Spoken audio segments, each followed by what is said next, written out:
Does your town have a main street, a center street, a First Avenue, or an A street? If it does, I'll bet it's the oldest looking street in town. And if you were to look closely for dates on the cornerstones and arches along that street, you'd find that it's lined with some of the first buildings ever built in your city. Say, come to think of it, why have those streets got names like that when they're so far off the beaten path? I hardly ever go there. You don't. And chances are they're not the main street, Center Street, or First Avenue anymore. But they once were. The city council may have already made plans to tear down the old part of town. It's so dingy, so colorless compared to the new, thriving downtown. No doubt there are already empty lots between the old buildings, filled with the broken bricks and rubble of a once colorful life. So before it's too late, take a walk down Main Street and take a stroll into the past.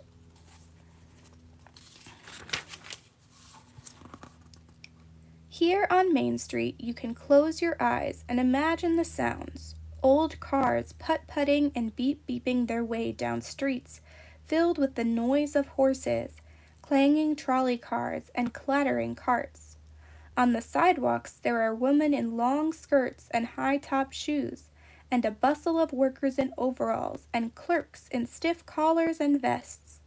Here you can begin to understand something of your town's history, if you watch carefully for the small but unmistakable bits of the past. Cobblestones showing through the pavement, glimpses of old trolley tracks, an iron drinking trough for horses with a little bubbly fountain for people, elaborate cast iron lampposts, gas lamps jutting out from old brick building fronts, little fire hydrants. This is where it all began.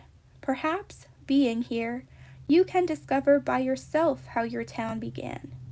Like people, towns have a birth, a youth, maturity, and old age. Like people, towns also have personalities. They are serious and they laugh. Cared for, they flourish. Unloved and neglected, they perish. But unlike people, who sort of grow in every direction at once, towns tend to start at one point and grow outward. There are any number of ways a town gets started. Lots of towns have railroad tracks running right through them, and there, just off Main Street, is the old yellow and brown station, calling our attention to its role in the town's growth. It's probably very quiet now. Go take a look inside its windows and let your imagination take you back into the past.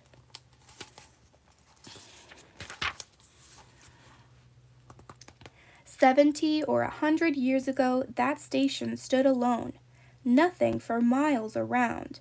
Alone, that is, until the cattle drives began, and thousands of head of cattle arrived for shipment by train to the slaughterhouses in the big city. Then, over the years, things changed. Bigger cattle pens were built. Hotels and saloons popped up, as did general stores, banks, firms that bought and sold cattle, and, of course, houses for all the people running these businesses. Soon manufacturers arrived to take advantage of the access to the railroad, and the town gradually became a large transportation and manufacturing center, with more houses and stores. So the city grows out and away from its reason for being, the railroad tracks. Other cities began as transportation centers too, but of a different kind, ships and shipping. These towns grew around the wharves and docks along rivers, or around natural harbors on the seacoast. Even today you can see the pattern of growth of river and seaport towns when you walk away from the port's docks and notice how the city becomes newer and newer the farther out you get. And still another kind of city started at a crossroads. It began with a gas station, then a restaurant and bus stop, then a general store, and then, when a lot of the people who got off the buses didn't get back on, some houses, churches, and schools. And there are still other kinds of beginnings for cities. There are university towns, manufacturing cities, county seats, state capitals, and mining towns. More recently, whole cities have grown around recreation areas and retirement communities. Now, does that give you any ideas on how your town began and why? It may be a little difficult to tell just what the original purpose of your city was. Things have changed so much. For example, because railroads are not as important as they used to be, many railroad towns may have changed colors and become manufacturing towns. If you don't come up with an answer right away, there are some suggestions coming up for finding out more about the history of where you live, preserving some of that past, and most important, enjoying being where you are. Hanging around Old Town. And while you're thinking about how it all began, there's lots to look at and do. The older parts of cities are disappearing now, being eaten up by bulldozers and the mad dash into the future. In a few years, just about the only thing left in your city or town that is as much as 50 or 100 years old may be what's in your memory. There are groups of people around who, like you, have become interested in the history of their community and are trying to save it. One way to keep that memory vivid is to spend some time in the old part of town. While you're at it, you can collect some bits and pieces of the past that interest you and keep them alive.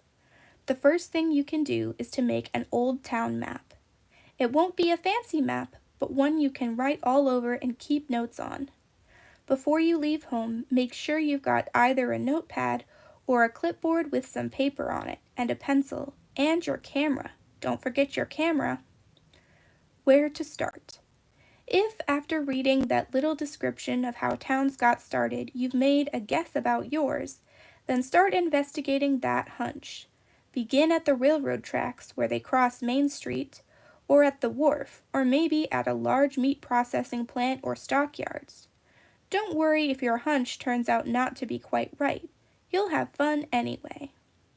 What to do? When you get to what you think is the oldest part of town, try to make a rough map as you go along. Your first notes might look like this.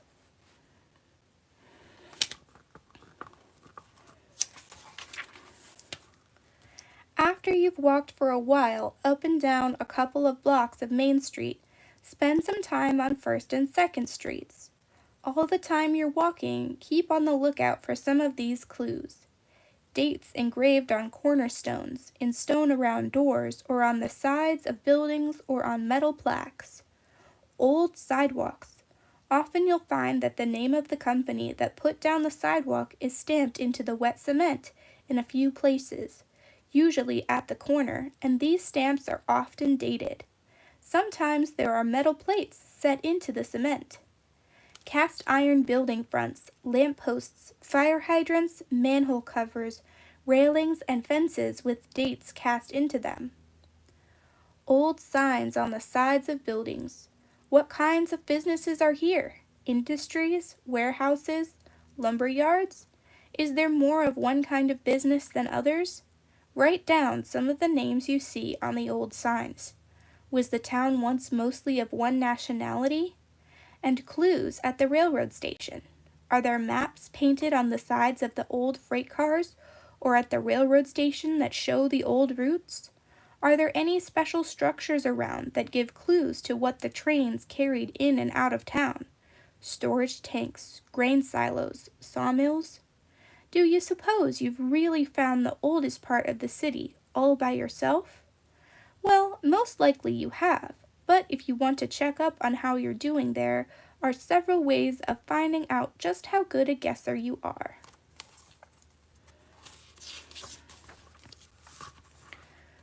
Go to the city or county clerk's office, usually in the city or county office building, and ask to see the earliest map of the city they have. The clerk is there to serve the public, including amateur historians, and should be very helpful. Ask how you can get a copy of the map. Visit your town's main library and ask the librarian where the local history section is. Ask if there are any histories of the community which might be in a special collection. Go to a realtor's office, one which has been around for a long time. Ask if they have any old maps of the city and if you can have a copy or get one made. Sometimes they have old photographs too. Tell people what you're doing. They'll get interested too and give you enough information and suggestions for dozens of backyard history projects.